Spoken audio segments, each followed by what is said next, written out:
ಜಗದ್ಗುರುವೇ ನಮೋ ನಮಃ ನಮೋ ನಮಃ ನಮೋ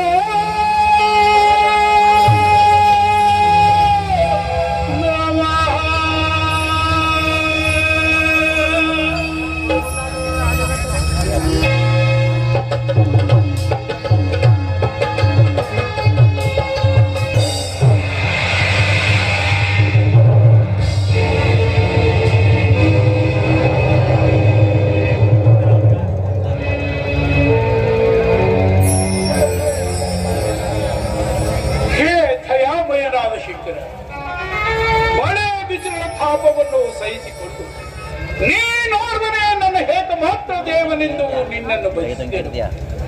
ನಿತ್ಯ ನಿರಂಜನ ಮೂರ್ತಿ ನನಗೊಂದು ಕಾವ್ಯಾರ್ಥದ ಫಲವನ್ನು ಕರುಣಿಸಿ ಆ ದೇವ ಅಂದಿನ ದಿವಸ ಅಗ್ನಿ ಸಾಕ್ಷಿಯಾಗಿ ನನ್ನನ್ನು ಕೈ ಹಿಡಿದ ನನ್ನ ಧರ್ಮಪತ್ನಿಯಾದ ವೇದವತಿಯು ಮುಂದೆ ತನಗಾಗಬಹುದಾದ ಸಂತಾನವನ್ನು ಬಯಸಿ ಬಾಯಿ ಬಿಟ್ಟು ಕಣ್ಣೀರಿಡುತ್ತಾ ಕುಳಿತಿರುವಳು. ಬಾ ಎನ್ನ ದೇವ ಬಾ, ಬರಬಾರದೆಂದು ನಿಲ್ಲಬೇಡ ರಾಜತಾತ್ರಿಯಲ್ಲಿ. ಒಂದೆನ್ನ ಮನದ ಆಸೆಯನ್ನು ಪೂರೈಸಿ ನನಗೆ ಸಂತಾನ ಭಾಗ್ಯವನ್ನು ಕರುಣಿಸಬೇಕೆಂದು ಬೇಡಿದರು ಪರಮಾತ್ಮ.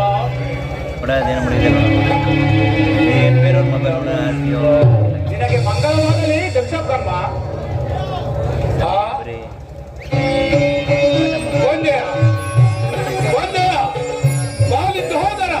ಈಗ ನಿನಗೆ ನನ್ನ ಅನಂತ ನಮಸ್ಕಾರಗಳು. ದೇವಾದಿ ದೇವ ದಕ್ಷ ಬ್ರಹ್ಮ, ನನ್ನನ್ನು ಭಜಿಸಲು ಕಾರಣವೇನು? ದೇವಾದಿ ದೇವ, ನನಗೆ ಸಂತಾನ ಭಾಗ್ಯವನ್ನು ಕರುಣಿಸಬೇಕೆಂದು ಬೇಡುವೆನು ಪರಮಾತ್ಮ. ನಿನಗಿಲ್ಲ ನಿನ್ನುದರದಲ್ಲಿ ಸಂತಾನ ದಕ್ಷ ಬ್ರಹ್ಮ.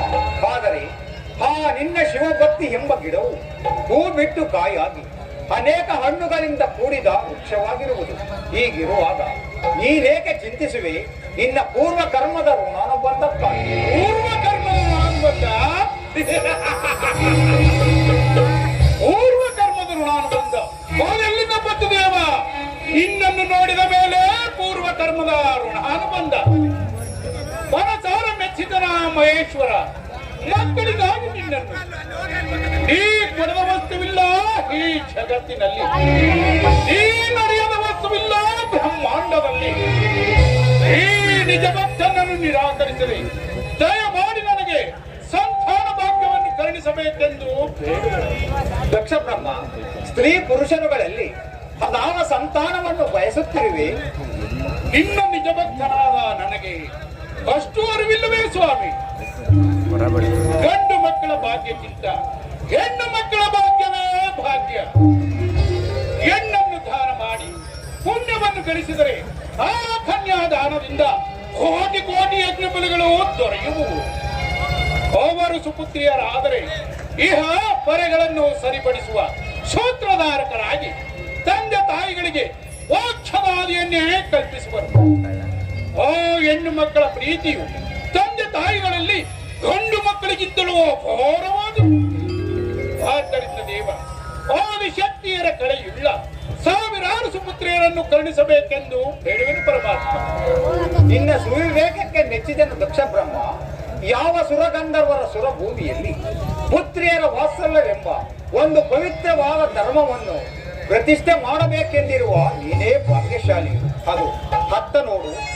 ಆದಿಶಕ್ತಿಯು ಅನಂತ ರೂಪವನ್ನು ತಾಳಿ ಸುಂದರವಾಗಿ ಬರುತ್ತಿರುವ ಆ ನಿನ್ನ ಪುತ್ರಿಯರನ್ನು ದಕ್ಷ ಮಂದಿರಕ್ಕೆ ಕರೆದುಕೊಂಡು ಹೋಗಿ ಅವರಿಗೆ ಕಲ್ಯಾಣವನ್ನು ಮಾಡಿ ನಿನ್ನ ಧರ್ಮಪತ್ನಿ ವೇದವತಿಯೊಡನೆ ಸುಖವಾಗಿ ಬಾಳು.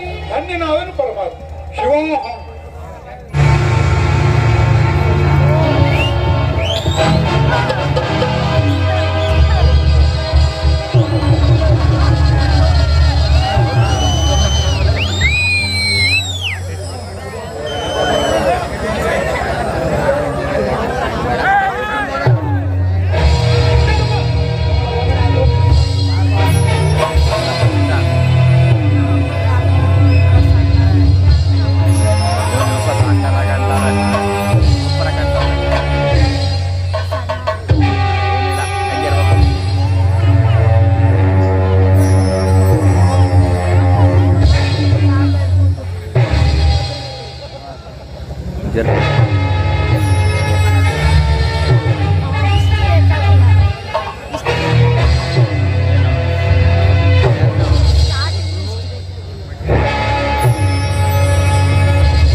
ಜಯದ ದಿವಸ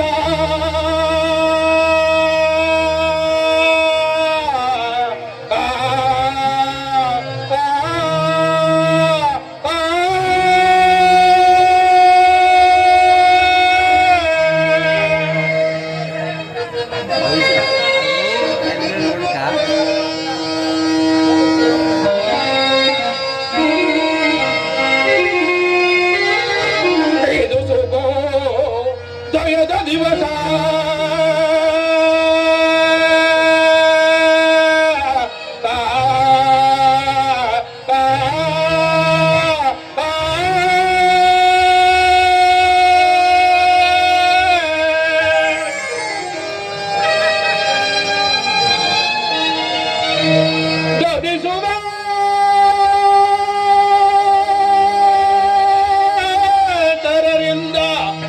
ಬೆಳಗುತ್ತಿದೆ ಮಂಗಳ ನಿವಾಸ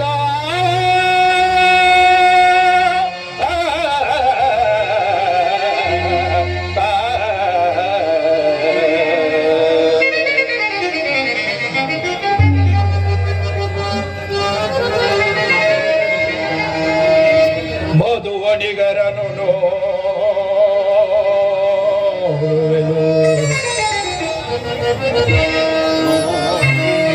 ಮಧುವಣಿಗರನು ನೋಡುವನು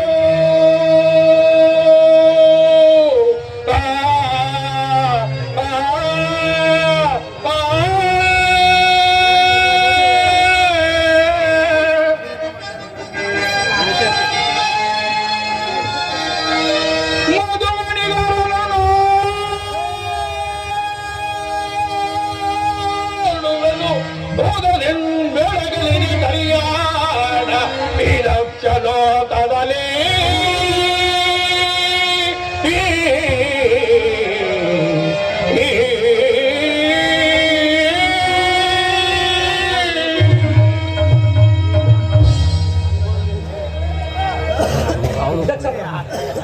ನಿನ್ನ ಸುತೆಯರ ಮನೋರಥವೆಂಬ ಕಲ್ಯಾಣದ ಸ್ವಸ್ತಿ ವಾಚಕವನ್ನು ನೀನು ಮಾಡುತ್ತಿರುವ ಕನ್ಯಾದಾನದಿಂದ ಅನೇಕ ಫಲಗಳನ್ನು ಗಳಿಸಿ ಸುಖವಾಗಿ ಬಾಳು.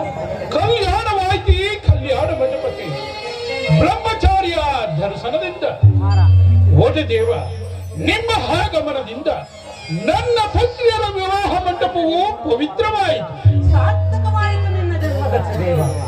ಅನೇಕ ಚಿನ್ನದ ಬೊಂಬೆಗಳನ್ನು ಮಾಡಿ ವಿಶ್ವಕರ್ಮ ದೇವರು ಅವುಗಳನ್ನು ಕೂಡಿಟ್ಟು ತನ್ನ ದಿವ್ಯ ಕಲಾಮಂದಿರದಂತೆ ಕಾಣುತ್ತಿರುವುದ ನಿನ್ನ ಈ ಪುತ್ರಿಯರ ಕಲ್ಯಾಣ ಮಂಟಪ. ಈ ಕಲ್ಯಾಣ ಮಂಟಪದಲ್ಲಿ ದೇವಶಿಲ್ಪಿಯು ಅನೇಕ ಆದಿಶಕ್ತಿಯರೇ ನಿರ್ಮಿಸಿರುವಂತೆ ಕಾಣುತ್ತಿರುವ ಆ ನಿನ್ನ ಬಹುಮಂದಿ ಪುತ್ರಿಯರು ಮಿಗಿಲಾಗಿ ಅಲ್ಲಿ ಕುಳಿತಿರುವ ಶಿವಭಕ್ತಿ ಶಿಖಾಮಣಿ ಗದೀಶ್ ಮಹರ್ಷಿಯಿಂದ ಕೂಡಿದ ನಿನ್ನ ಪುತ್ರಿಯರ ವಿವಾಹ ಮಂಟಪದ ವೈಭವವನ್ನು ಏನೆಂದು ಹೇಳಲಿ. ತಡಬೇಕೆ ದಕ್ಷ ಬ್ರಹ್ಮ ಆ ಮೂರು ಮೂರ್ತಿಗಳನ್ನು ಮುಂದಿಟ್ಟು ನಿನ್ನ ಸುತೆಯರಿಗೆ ವಿವಾಹ ಮಾಡು. ಹೌದು ಬ್ರಹ್ಮಚಾರಿ, ನೆರೆದರೆ ಗಂಧರ್ವರು ನನ್ನ ಬುದ್ಧಿ ಮಕ್ಕಳ ವಿವಾಹಕ್ಕೆ ಇದೊಂದು ಈ ದಕ್ಷ ಬ್ರಹ್ಮನ ಛಾವಾತ ಭಾಗ್ಯ. ಮುಂದುವರಿ ದಕ್ಷದೇವ, ನಿನ್ನ ಮಕ್ಕಳ ಮಂಗಳ ಕಾರ್ಯದಲ್ಲಿ ಕಳೆದತ್ತ ರಾಜ ಹಂಸಿನಿಯ ಮರಿಗಳಂತೆ ರಾರಾಜಿಸುತ್ತಿರುವ ನಿನ್ನಿ ಮಕ್ಕಳ ಮಂಗಳ ಸೂತ್ರಕ್ಕೆ ಮಂಗಳವಾಗಲಿ. ಸಂತೋಷ ಪ್ರಧಾನರು ನಿಮ್ಮ ಆಶೀರ್ವಾದ ಬಲದಿಂದ ಒಟ್ಟು ದೇವ ಮಧುವಣಿಗರನ್ನ ಮಾತನಾಡಿಸಬೇಕಾಗಬಹುದು. ಯಶರಾಂತ ಋಷಿಗಳು ಸರ್ವೇಶ್ವರಂದರಂತಿರುವ ಪರಮೇಶ್ವರನನ್ನು ಅವನಲ್ಲವೇ ನನ್ನ ಮುದ್ದು ಮಗಳಾದ ಸತಿಗೆ ಮಧುವಣಿಗರಾಗಬೇಕು. ಈ ವಿಚಾರದಲ್ಲಿ ತಮ್ಮ ಅಭಿಪ್ರಾಯವೇನು ಗುರುದೇವ?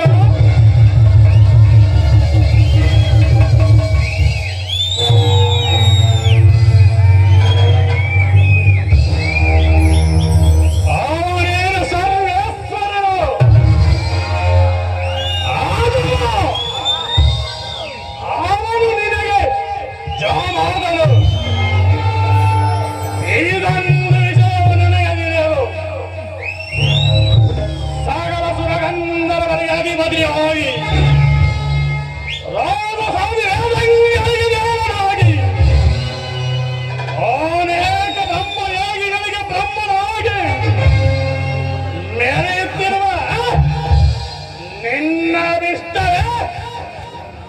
ನನ್ನ ಅರಿಷ್ಟ ನೀನು ನೋಡುತ್ತಿದ್ದೀಯ. ನನ್ನ ಸಕಲ ಕಾರ್ಯಗಳನ್ನು ಆಲೋಚಿಸುವಾಗ ನೀನಾಗಿರುವೆ ನನಗೆ ಕಾರಣಕರ್ತನಾದ ಮಾತ್ಯ.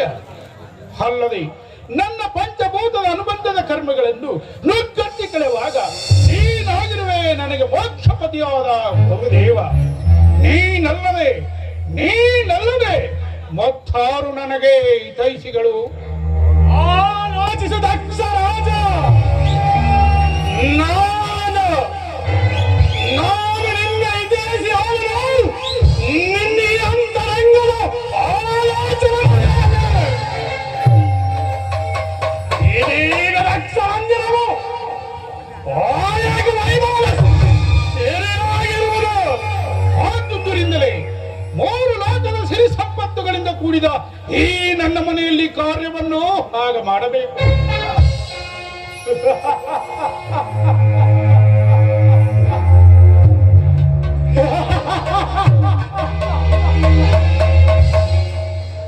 ನೆರವೇರಿಸು ನಿನ್ನ ಸುದಿಯರ ಕಲ್ಯಾಣವನ್ನು ಘನಗಂಭೀರದ ಸರದಿಯಲ್ಲಿ ಈ ಸಾರನು ನಿನ್ನ ಬಹುಮಂದಿ ಪುತ್ರಿಯರು ಆಜ್ಞೆ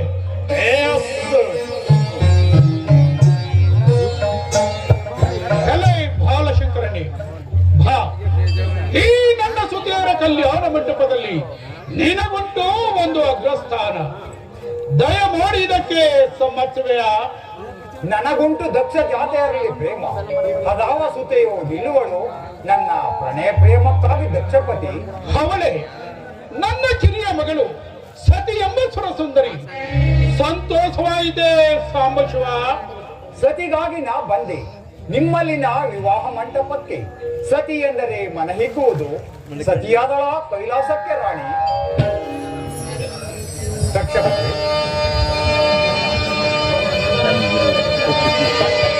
ಅಮರರತೆ ಜದಿ ಮೆರೆಯುವ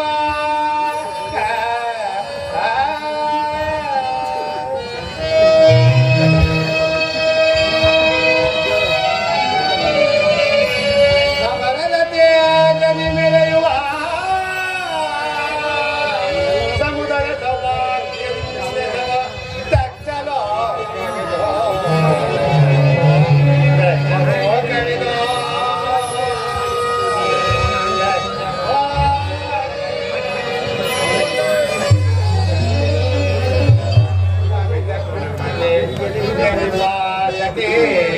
ಲೋಕದ ಜ್ಯೋತಿಯಾದ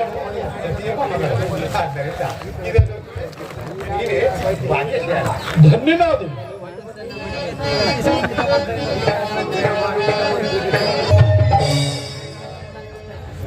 ದಕ್ಷ ಬ್ರಹ್ಮ. ನಿನ್ನ ಸುದ್ದಿಯ ಸದ್ದಿ ಎಂಬ ಲೋಕ ಮಾದೆ ಮುನ್ನೋಟವು ಗಾಜಿನ ಕಂಬಕ್ಕೆ ರಸವನ್ನು ತುಂಬಿದಂತೆ ಮನೋಹರವಾಯಿತು. ಆದ್ದರಿಂದ ಶಿವಸತಿಯರನ್ನು ಒಂದಾಗುವ ಭಕ್ತಿಯನ್ನು ಜಗತ್ತಿಗೆ ನಡೆಸಿದ ನೀನೇ ಭಾಗ್ಯಶಾಲಿ. ಅವೆಲ್ಲ 3 ಮೂರ್ತಿಗಳಾದ ನಿಮ್ಮ ಕರುಣೆಯಿಂದ ಕೇಳಿಯ ಚಾರ ಬ್ರಹ್ಮದೇವರ ಮಾತುಗಳನ್ನು ಕರುಣೇನು ಆಕಾಶದಲ್ಲಿ ಬೀಳುವ ತುಂತುರು ಮಳೆಯಂತೆ ಆ ಕಣವು ನಿಮ್ಮಿಂದ ಬರಬೇಕು ಈ ಗಂಧರ್ವರಿಗೆ. ಹೌದು, ಎಲ್ಲ ಈ ಗಂಧರ್ವಪತಿಯಾದವ ಸುಂದರನೇ. ನನ್ನ ಅನೇಕ ಪುತ್ರಿಯರಲ್ಲಿ ಸೊಬಗಿನಿಂದ ಮೆರೆಯುತ್ತಿರುವ ಪದ್ಮಾದೇವಿಯನ್ನು ವಿವಾಹ ಮಾಡಿಕೊಂಡು ಸುಖವಾಗಿ ಬಾಳು.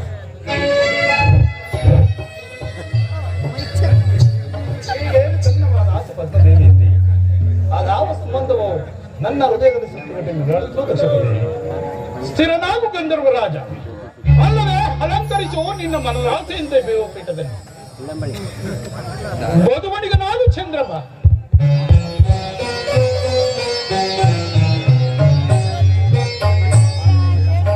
ಮಧುವಣಿಗ ತನವನ್ನು ಸಾರುತ್ತಿದೆ ದಕ್ಷ. ಆ ಭಾಗ್ಯವನ್ನು ನೀವು ತಾನೇ ಕರುಣಿಸಬೇಕು ದಕ್ಷದೇವ. ಮಾತನಾಗು ದಕ್ಷ ಲೋಕಕ್ಕೆ ಕುಮುದ ಮಿತ್ರ. ನಿನಗಾಗಿ ನೆನೆಸುವಳ ರೋಹಿಣ ದೇವಿ. ಅಲ್ಲದೆ ಇನ್ನುಳಿದ 27 ಪುತ್ರಿಯರನ್ನು ನಿನಗೆ ವಿವಾಹ ಮಾಡಿಕೊಡುವೆನು.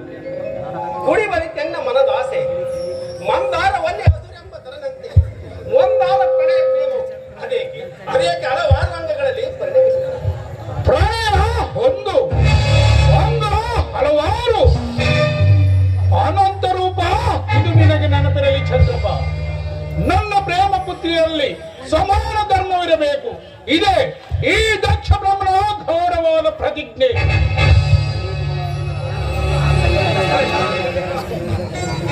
ದಕ್ಷಪತಿ, ನೀನಲ್ಲವೇ ದೇವತೆಗಳಲ್ಲಿ ವೇಗಶಾಲಿ. ಆದ್ದರಿಂದ ದೇವನಾದ ಪರಶಿವನನ್ನು ನಿನ್ನ ಜಾಮಾತನನ್ನಾಗಿ ಮಾಡಿಕೊಂಡು ನಿನ್ನ ಕೃತಜ್ಞತೆಯನ್ನು ಅರ್ಪಿಸು.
ಬ್ರಹ್ಮನು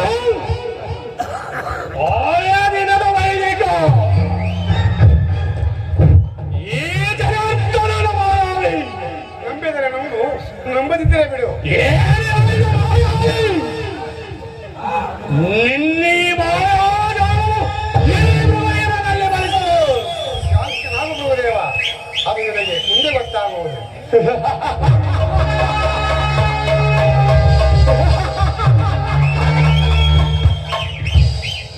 ದೇವಗಳಿಂದ ಒತ್ತಾಯುವ ಕಾರ್ಯ ಬಂದಿಲ್ಲ. ಈ ಕಾಲವು ಸಮೀಪಿಸಿತು. ನಾಗ ಸರ್ಪದ ರತ್ನ ಎಡೆಯದೆ ದೇವನಾರಿಯರು ಆರತಿಯನ್ನು ಹಿಡಿದು ಶಿವಸತಿಯರ ವಿವಾಹವನ್ನು ಹಾರೈಸುತ್ತಿರುವರು. ಎಲ್ಲರೂ ವಿವಾಹ ಮಂಟಪದಲ್ಲಿ ಶಾಂತತೆಯಿಂದ ವರ್ತಿಸಬೇಕು.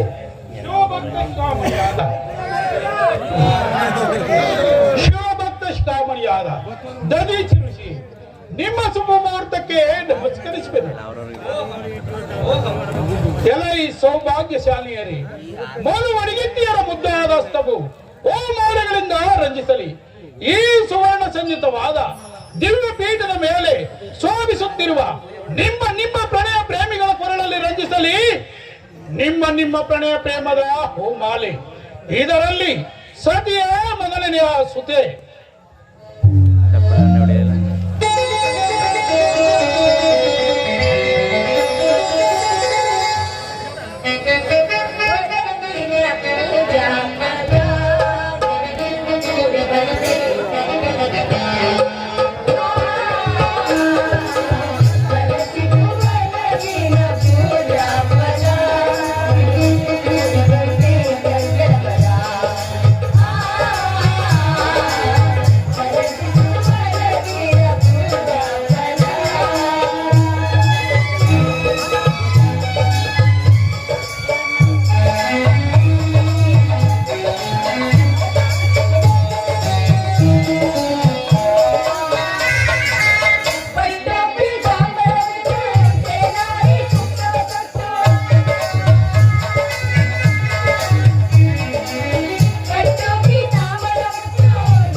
ದಿನದ ಸಮುದಾಯ ಮೋದ ಪರಮ ವಿನೋದ ಮಧುರ ಸುರ ಸಮುದಾಯ ಮೋದ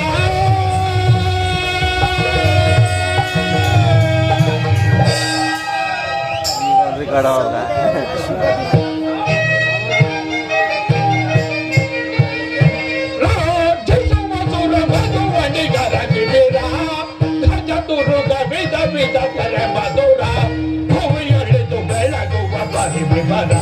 ರಸಿಕರನ್ನು ಭ್ರಮೆಗೊಳ್ಳಿ ತಲೆರುವ ತೆರ ಸುರ ಸಮಧುರ ನಿಲಯ ಬಿದ್ದು ಬರುತ್ತೆ ಬುಧವನು ಸುಮದ ಪರಿಮಳ ವಿರಾಜಿಸುವ ಮಹಾ ರಸಿಕರ ಗಣ ವಿಭವ ಶುಭೋದಯ ಶುಭ ದಿನದ ಸಮುದಾಯ ಶುಭೋದಯ ಶುಭ ದಿನದ ಸಮುದಾಯ ಶುಭೋದಯ ಶುಭ ದಿನದ ಸಮುದಾಯ ಪರಮ ವಿನೋದ ಮಧುರ ಸುರ ಸಮುದಾಯ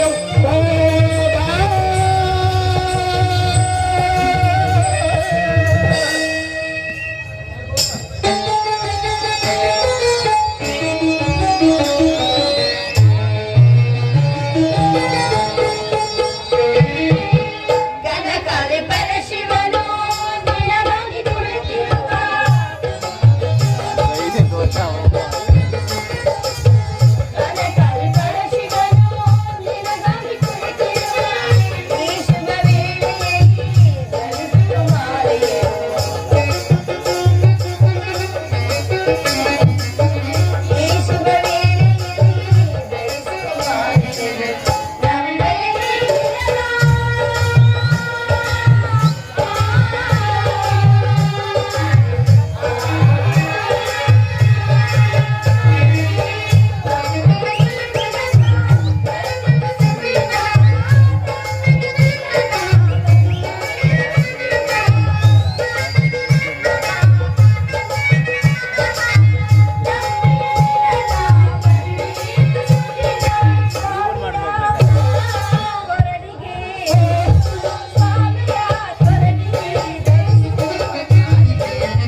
ದೇವನಿಗೆ ನಮಸ್ಕರಿಸಿದರು. ಶುಭವಾಗಲಿ ದಂಪತಿಗಳಿಗೆ. ಕುಶಲವೇ ಚಂದ್ರಮ? ಗಾಜಿನ ಕಂಬದಲ್ಲಿ ಪರಿಶೋಭಿಸುವ ರಥದಂತೆ ಶೃಂಗಾರ ಭೂಷಿತನಾಗಿ ರತ್ನ ಖಚಿತವಾದ ರಥದ ಮೇಲೆ ಸಾವಿರಾರು ವಾದ್ಯಗಳನ್ನು ಹಿಡಿದು ಪರಿಶೋಭಿಸುವ ರಥ ಸಪ್ತಮಿಯ ಸೂರ್ಯನಂತೆ ನಿಷ್ಕಳಂಕನಾದ ಈ ರೋಹಿಣಾಪತಿಗೆ ಕುಶಲವಲ್ಲದೆ ಮತ್ತೇನು ಮಾವ? ನಿಶಾಪತಿ ರಾಜೇಂದ್ರ, ನಿನ್ನ ಕೃತಜ್ಞತೆ ಮೆಚ್ಚಿದನು ಈ ದಕ್ಷ ಬ್ರಹ್ಮ. ನೋಡಿದೆಯ ಧ್ಯಾನ ಬ್ರಹ್ಮ ಈ ದಂಪತಿಗಳ ಪ್ರೀತಿ ವಾತ್ಸಲ್ಯವನ್ನು? ದಕ್ಷ ರಾಜ ಚೆನ್ನ ದೇವನು ಎಷ್ಟಾದ ದಕ್ಷಪತಿ ಯಾವ ಮಾತನಲ್ಲವೇ ಅವರೇನು ಮನ್ನವದೇ? ಚಂದ್ರ ದೇವ ನೀನೇ ದಕ್ಷಪತಿ ಯಾವ ಮಾತ? ಜಾಲ ಬ್ರಹ್ಮದೇವ, ನನ್ನ ತಂದೆ ಯತೀಶ್ವರಾದಗಳಲ್ಲಿ ನೀವು ಮತ್ತು ಮೃಗದೇವರೊಬ್ಬರು. ನನ್ನ ತಂದೆಯ ಯೋಗಕ್ಷೇಮವನ್ನು ಕೇಳುವ ಪರಾಕ್ರಮಶಾಲಿಗಳು. ಈ ರೋಹಿಣಿಯ ಮಂದಿರಕ್ಕೆ ಆಗಮಿಸಿದ ದಿನ ಶುಭ ದಿನ. ದಯಮಾಡಿ ನಮ್ಮ ಆತಿಥ್ಯವನ್ನು ಬೇಡಬೇಕೆಂದು ಇದೋ ತಮ್ಮಲ್ಲಿ ಬೇಡಿಕೊಳ್ಳೇನು? ಹೌದು, ನನ್ನ ಮನೋವಿಲಾಸೆಯನ್ನು ತಿಳಿದು ಮಾತನಾಡಿದಳೆ ರೋಹಿಣಾದೇವಿ. ದಕ್ಷದೇವ, ನಿಮ್ಮ ಸುತೆಯ ಮಾತು ಕಬ್ಬಿನ ಮೇಲೆ ಜೇನಿಕ್ಕಿದಂತಾಯಿತು. ನಿಶಾಪತಿ, ನಿನಗೆ ನನ್ನ ಸುದ್ದಿಯಲ್ಲಿರುವ ಪ್ರೇಮವು ಅಪಾರವಾದುದು. ಹೊರಳಿರುವ ತಾವರೆಯ ಭಂಡನ್ನು ತಿನ್ನಲು ಜಯಂಕಾರದಿಂದ ಸಂಚರಿಸುವ ಮರಿ ದುಂಬಿಯ ಪ್ರೇಮದಂತೆ ಮಿಗಿಲಾಗಿರುವುದ ನಿನ್ನ ಪ್ರೇಮ ರೋಹಿಣಿಯಲ್ಲಿ. ನೋಡಿದೆಯಾ ಧ್ಯಾನ ಬ್ರಹ್ಮ ನನ್ನ ಜಾಮಾತ ಮಂದಿರವನ್ನು?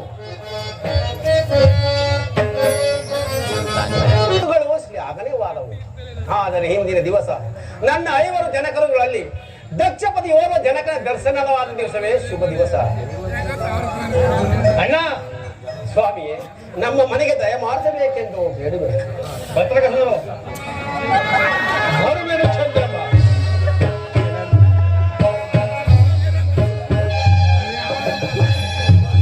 ಚಂದ್ರಮ್ಮ, ಬರದಿದ್ದಿನ ಮಾತಿನ ಸಂಭ್ರಮದಲ್ಲಿ ಪುತ್ರಿಯರು ಬರುವರೆಂದು.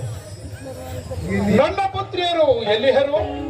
ಅವರು ಇಲ್ಲಿಲ್ಲ, ಎಲ್ಲಿಯೋ ಹೋಗಿರುವರು. ಏನು? ಅದು ನಿನಗೆ ತಿಳಿಯದೆ? ಅದು ನನಗೆ ತಿಳಿಯದು. ಏನು?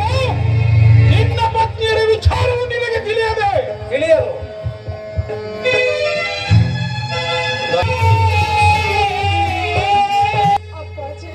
ಅಯ್ಯೋ ಅಯ್ಯೋ, ಈಗಾದಿರೇಕೆ ಮಕ್ಕಳಿನ, ಈಗಾದಿರೇಕೆ?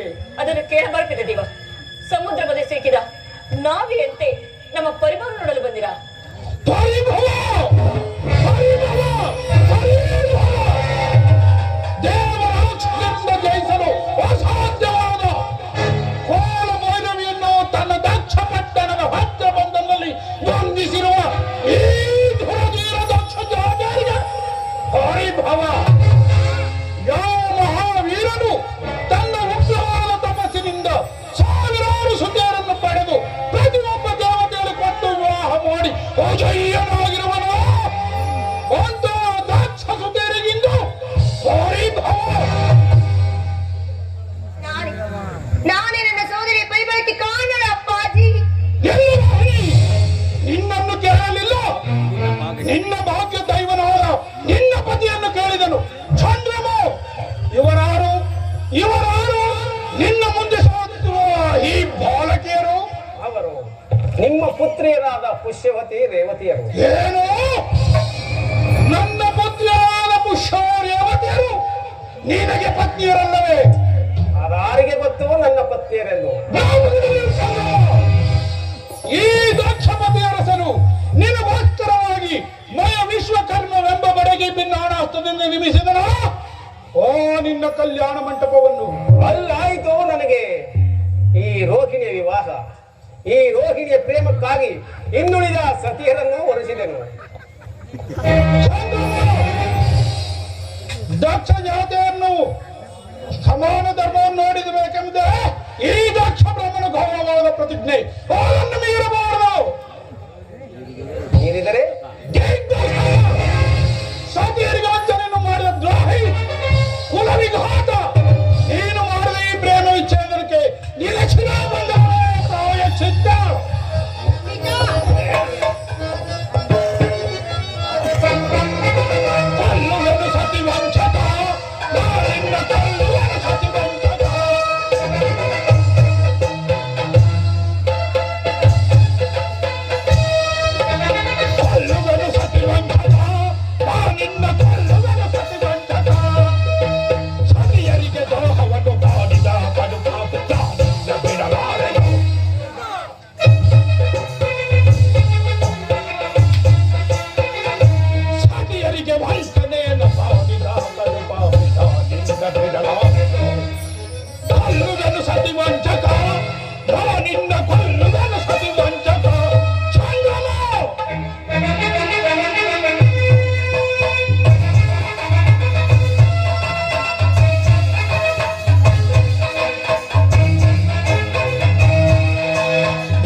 ಸಹೋದರ ಪ್ರೇಮಿಗಾತ್ರಿ ನಿಲ್ಲು. ಅಪ್ಪ ಕದಿಯಡನಿಸಿರಬಾರದು. ಪತಿಯು ಪ್ರೇಮಿ ಆಗಲಿ ವೈರಿ ಆಗಲಿ ಸತಿಗೆ ಪತಿಗೆ ಪರದೈವಲ್ಲವೇ ದಯಮಾಡಿ ಪತಿಯ ಪ್ರಾಣವನ್ನು ಕ್ಷಮಿಸಿ ಅಪ್ಪಾಜಿ ಕ್ಷಮಿಸಿ. ಅಯ್ಯೋ ಅಯ್ಯೋ, ಎಲ್ಲವೂ ನನ್ನ ಭಾಗ್ಯಕ್ಕೆ ವಿರೋಧವಾಯಿತೆ.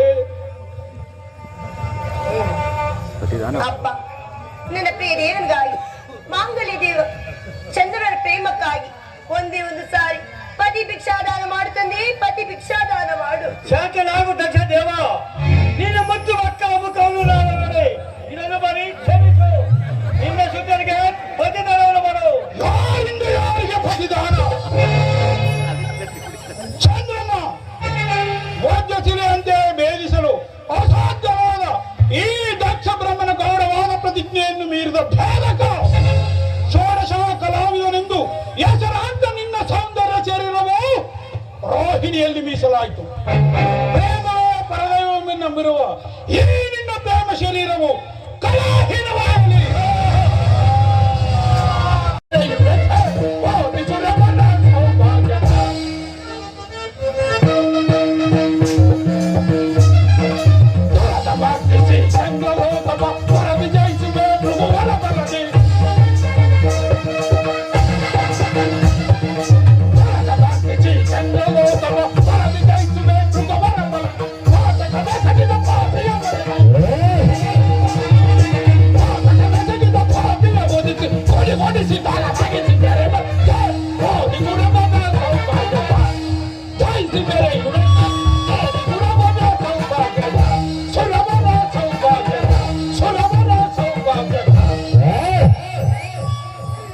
ದಕ್ಷ ಬ್ರಹ್ಮನ ಹಲವಾರು ಸುಂದರಿಗಿಂದು ಆವಿಷ್ಕಾರವನ್ನು ಕಲ್ಪಿಸಿದ ದ್ರೋಹಿ ಚಂದ್ರಮ ಧರ್ಮ ವಿಜಯಕ್ಕಾಗಿ ಮೀಸಲಾಗಿದ್ದ ಪ್ರೇಮವನ್ನು ಅಧರ್ಮ ವಿಜಯಕ್ಕಾಗಿ ಮಾರ್ಪಡಿಸಿದೆ.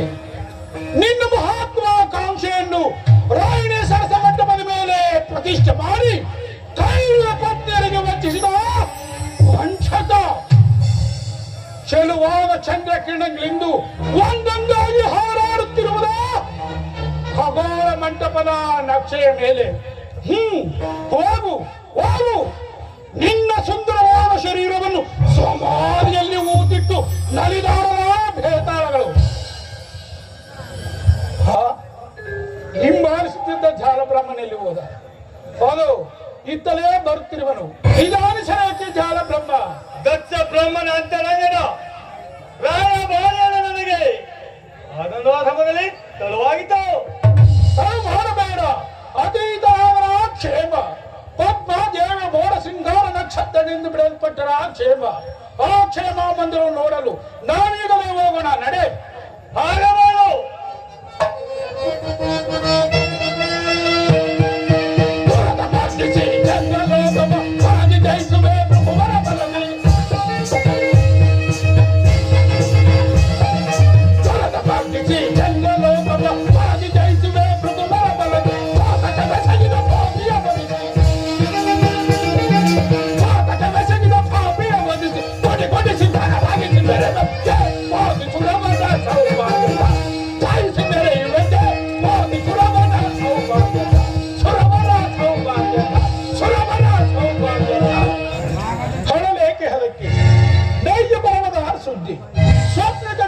ಬೀಡು ಕಳೆಗೊಂದಿದೆ ಎಂದು ಶೀತಾಕಿರಣಗಳ ಆಯ್ತಲ್ಲ ಶಾಪ. ಹಾಗಾದರೆ ಆ ನನ್ನ ಸಹೋದರಿಯ ರೋಹಿಣಿಯ ಗತಿಯೇನು ಅಪ್ಪಾಜಿ? ಗತಿಗೆಟ್ಟು ನಿಂತಿರುವ ಗಂಡನ ಪಕ್ಕದಲ್ಲಿರುವೆ ಸಹೋದರರು ಮಾನವರೇ. ಸಹೋದರಿಗೆ ದ್ರೋಹ, ರೋಹಿಣಿಯ ಮೋಹ ಎಣೆ ಮಾಡಿ ತಿನ್ನಿಸಿತು ಕಷ್ಟವನ್ನು. ಕಷ್ಟಕ್ಕೆ ಕ್ಷಮೆ ಇಲ್ಲವೇ? ಕ್ಷಮೆ ಅವನಿಗೆ ಕ್ಷಮೆ. ಹರಿಹರ ರುದ್ರಾದಿ ದೇವತೆಗಳೇ ಬಾಯಿ ಬಿಟ್ಟು ಕೂಗಿದರು, ಅವನಿಗೆ ಕ್ಷಮೆ ಇಲ್ಲ. ಹೋದಿರಲಿ ವಸುಂಧರ, ನೀನಿಂದು ಕ್ಷೇಮವಾಗಿರುವೆಯಾ? ಕ್ಷೇಮವಾಗಿರು ದಶಪತಿಯ ಆಶೀರ್ವಾದ ಫಲದಿಂದ ಕ್ಷೇಮ. ಮಗಳೇ ಪದ್ಮ, ನಾನಿನ್ನು ಹೋಗಿ ಬರಲೇ? ಮರಗಟ್ಟಲಾರೆಯೇ ಪಿತನಾಶೀರ್ವಾದ. ಆಶೀರ್ವಾದ ಮಸ್ತು.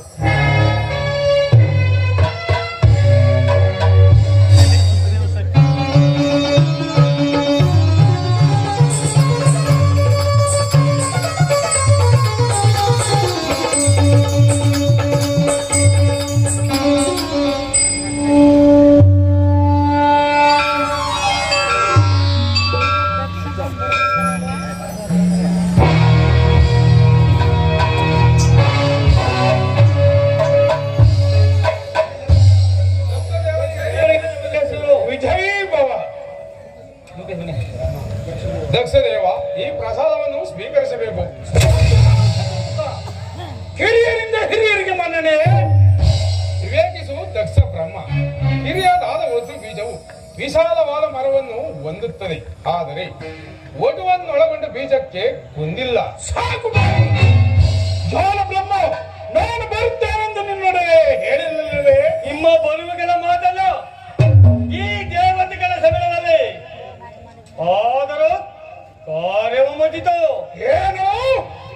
ಈ ದೇವತೆಗಳ ಸಮ್ಮೇಳನದಲ್ಲಿ ಈ ದಕ್ಷ ಬ್ರಹ್ಮನ ಮಾತುಗಳು ಉಲ್ಲಂಘನೆ. ಸಂಶಯವೇನು ದಕ್ಷ ಬ್ರಹ್ಮ? ಏನು ಹೇಳಿದ್ರೆ ಸತ್ಯರ ವಂಚಕ. ಶಾಂತನಾಗು ದಕ್ಷ ದೇವ. ಶಾಂತಿಯು ನೆಲೆಸಿರುವ ಶಾಂತ ಮೂರ್ತಿಯ ಮುಂಗಡೆಯಲ್ಲಿ ದಿಟ್ಟತದೇವೆ. ನಿರ್ವಹಿ ದೇವತೆಗಳ ಸಮ್ಮೇಳನದಲ್ಲಿ ನೀನು ಹಿರಿಯನೆಂದು ಸುಮ್ಮನಿದ್ದೇನೆ. ಸಾಕು ಬಾಯಿ ಮುಚ್ಚು. ಮುಂದುವರೆಯಬೇಡ ದಕ್ಷ ರಾಜ. ಮುಂದುವರೆದರೆ ಮಹೇಶನ ಭಯವಿಲ್ಲ ಪ್ರಭುದೇವ. ನಾನು ಮಹೇಶನ ಭಯಕ್ಕಾಗಿ ಮಾತನಾಡಲಿಲ್ಲ, ನಿನ್ನ ಇದಕ್ಕಾಗಿ ಮಾತನಾಡಿದನು. ಓಲನ್ನು ನಾನು ಬಲ್ಲೆನು. ಓ ಶಿವ, ಈ ಶಿವ ಸದಾಶಿವನನ್ನು ಹೊಳೆದವರ ಗೊಡ್ಡು ಗೊರವನನ್ನು ಈ ಬ್ರಹ್ಮನಂತ ಗೊಡ್ಡು ವೈದಿಕರು ಅವನಲ್ಲಿ. ಓ ಸಾಂಬ ಶಿವ, ಅಲ್ಲಿ ನೋಡು ದಕ್ಷ ರಾಜ. ಅಕ್ಷಮಾಲಧರನು ಬಹುಶಿತನು ಸೌರ್ವೇಶ್ವರನೆಂದು ಅವೆಷ್ಟು ದಕ್ಷ ಪೀಠ ಕುಳಿತಿರುವನು. ದಕ್ಷ ಬ್ರಹ್ಮನ ಜಾಮಾತನಂತೆ. ದಕ್ಷ ಬ್ರಹ್ಮನ ಜಾಮಾತ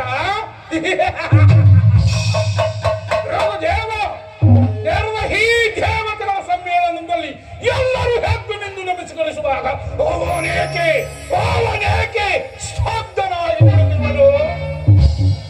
ಅದೊಂದು ಹಳೆಯ ಮಾವಂದಿರ ಮೌನ ಭಾವ. ಎಲ್ಲಿ ಮೌನವಾಗಿದ್ದರೆ ಕೈಯಲ್ಲೇಕೆ ನಮಸ್ಕರಿಸಬಾರದು?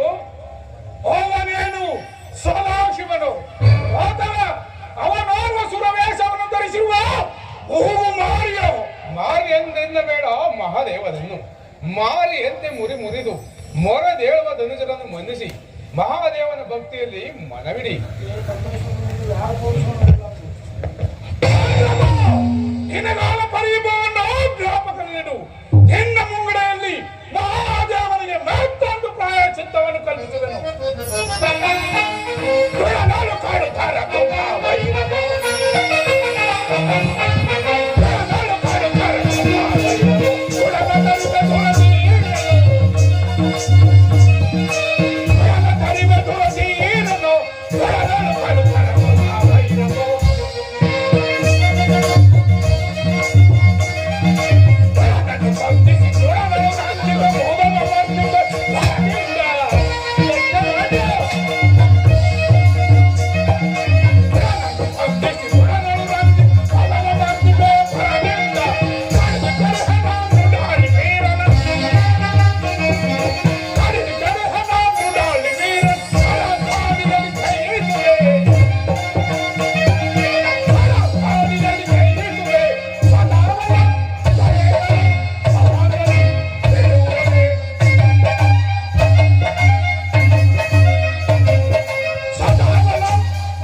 ಕ್ಷೀರಾಬ್ದಿಯ ರಂಗಭೂಮಿ.